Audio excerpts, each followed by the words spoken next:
നമസ്കാരം. മലയാളി വാർത്തയിലേക്ക് സ്വാഗതം. 50 ഇന്ത്യക്കാരുടെ മരണത്തിനിടയാക്കിയ തീപിടുത്തത്തിന്റെ യഥാർത്ഥ കാരണം വെളിപ്പെടുത്തി കുവൈറ്റ്.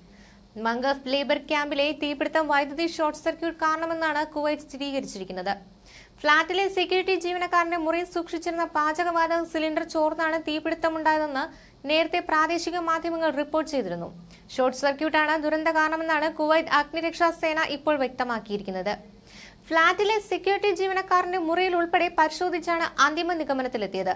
വിശദമായ പരിശോധനകൾ നടത്തിയ ശേഷമാണ് അപകട കാരണം കണ്ടെത്തിയതെന്ന് കുവൈറ്റ് അഗ്നിശമന സേന പ്രസ്താവനയിൽ അറിയിച്ചു. ഫ്ളാറ്റിനുള്ളിൽ മുറികൾ തിരിക്കാനായി ഉപയോഗിച്ചിരുന്ന സാമഗ്രികൾ അതിവേഗം തീപടരാൻ ഇടയാക്കിയതായി ഫയർഫോഴ്സ് കേണൽ സയ്യിദ് അൽ മൗസവി പറഞ്ഞു. മുറികൾ തമ്മിൽ വേർതിരിക്കാൻ ഉപയോഗിച്ചിരുന്ന വസ്തുക്കൾ കത്തിയത് വലിയ തോതിൽ പുകയുണ്ടാക്കി. ഈ പുക അതിവേഗം മുകൾ നിലയിലേക്ക് പടർന്നു. 6 നില കെട്ടിടത്തിന്റെ 24 ഫ്ളാറ്റുകളിലെ 72 മുറികളിലായി 196 പേരാണ് താമസിച്ചിരുന്നത്. ഇതിൽ 20 പേർ നൈറ്റ് ഡ്യൂട്ടിയിലായിരുന്നതിനാൽ സംഭവ സമയത്ത് 176 പേർ ക്യാമ്പിലുണ്ടായിരുന്നു. കെട്ടിടത്തിന്റെ ടെറസിലേക്കുള്ള വാതിൽ പൂട്ടിയിരുന്നതിനാൽ രക്ഷപ്പെടാൻ ശ്രമിച്ചവർക്ക് അവിടേക്ക് കയറാനായില്ല. ഗോവണിപ്പടി വഴി ടെറസിലെത്താൻ ശ്രമിച്ചവർ വാതിൽ തുറക്കാൻ കഴിയാതെ കുഴഞ്ഞു വീണതായും ഫയർഫോഴ്സ് അധികൃതർ വ്യക്തമാക്കി. തീപിടുത്തത്തിൽ ഭൂരിഭാഗം ആളുകൾ മരിച്ചത് പുക ശ്വസിച്ചാണെന്ന് പോസ്റ്റ്മോർട്ടം റിപ്പോർട്ട്. 31 പേരാണ് പുക ശ്വസിച്ചു മരിച്ചത്. 14 പേർ പൊള്ളലേറ്റാണ് മരിച്ചത്. പോസ്റ്റ്മോർട്ടം റിപ്പോർട്ടിലെ വിവരങ്ങളാണ് പുറത്തു വന്നിരിക്കുന്നത്. കുവൈറ്റ് മംഗഫിലെ തൊഴിലാളികൾ താമസിക്കുന്ന കെട്ടിടത്തിൽ ബുധനാഴ്ച പുലർച്ചെയാണ് അഗ്നിബാധയുണ്ടായത്. തീപിടുത്തത്തിന്റെ കാരണം ഷോർട്ട് സർക്യൂട്ടാണെന്നാണ് കുവൈറ്റ് ഫയർഫോഴ്സിന്റെ അന്വേഷണ റിപ്പോർട്ട്. ഗാർഡിന്റെ റൂമിൽ നിന്നാണ് തീപിടുത്തമുണ്ടായതെന്നും ഫയർഫോഴ്സ് പ്രസ്താവനയിൽ വ്യക്തമാക്കി. അപകടത്തിൽ 50 ഇന്ത്യക്കാരാണ് മരിച്ചത്. 50 പേരുടെ മരണം ഔദ്യോഗികമായി സ്ഥിരീകരിച്ചിട്ടുണ്ട്. ഇതിൽ 46 പേരെ തിരിച്ചറിഞ്ഞു. വിവിധ ആശുപത്രികളിലായി 28 പേരാണ് കഴിയുന്നത്. അതേസമയം ഗുരുതരാവസ്ഥയിൽ ചികിത്സയിൽ കഴിയുന്ന 5 മലയാളികൾ അപകടനില തരണം ചെയ്തതായും വിവരങ്ങൾ പുറത്തുവരുന്നുണ്ട്.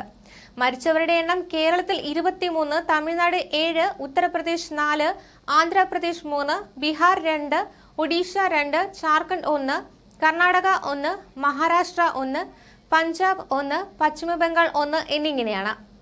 അതിനിടെ രാവിലെ വ്യോമസേനാ വിമാനത്തിൽ കൊച്ചിയിലെത്തിച്ച 23 മലയാളികളുടെ മൃതദേഹങ്ങൾ ഉച്ചയ്ക്ക് 12:30 അതാത് സ്ഥലങ്ങളിലേക്ക് ആംബുലൻസുകളിൽ കൊണ്ടുപോയി.